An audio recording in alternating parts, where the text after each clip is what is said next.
Hello and welcome. Here we are in the beautiful Diaspora Gardens, a wonderful place of nature where bugs scurry and birds perch, where winds rustle the leaves and rain lands on the soil.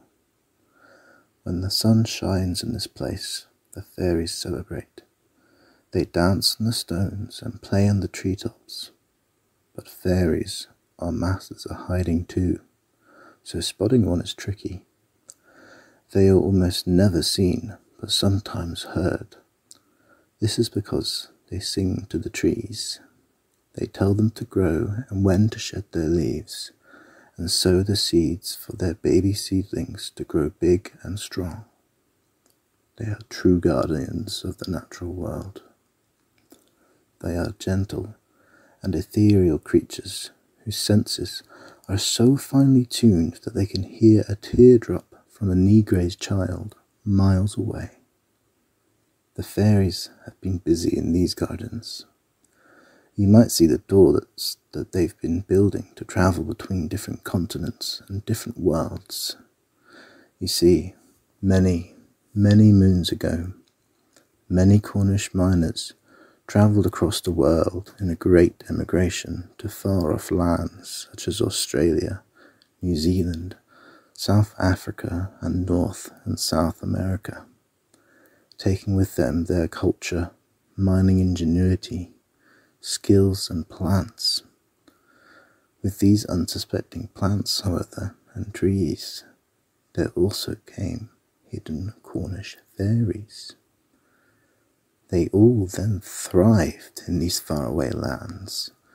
They loved to move across the continents and met other native fairies who helped them learn about the different lands, their peoples, plants and ways. They were fascinated by the Australian Aboriginal people, where they connected to each other through their dreams. They spoke Zulu and learned how to hunt in South Africa, learned how to talk to the earth and the sky in the Americas, and to the ocean between the islands of New Zealand. These cultures and traditions helped the fairies form their own new ways, philosophies, rituals, and beliefs, as they also came to teach the world how to tunnel through the ground. They taught the ways of the piskies and how to whisper to the trees. Then, as Cornish people brought different plants and fairies back from these different lands, over time and through the power of sharing, the fairies learned how to create these doors which allowed them to travel between these places. If you look closely, you might see some traces of these cultures on the doors. You see, to them, we are all one, connected by the same air, moonlight, sun, and ocean.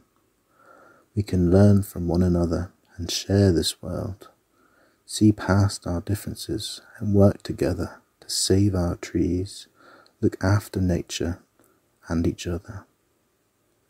Now, the fairies of this garden have been in a gentle slumber recently.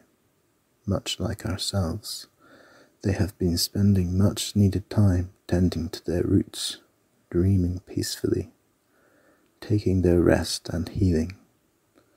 The fairies know that nature is a strong force, and it often tells us when to stop and rest and spend some time with our true self.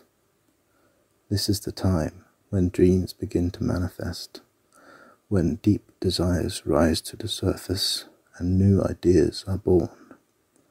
It's a time when the fairies sing. They sit out on a high branch and sing to the sky, and their song travels far and wide. It tells us not to give up hope. Take each day as it comes. Be kind and keep dreaming.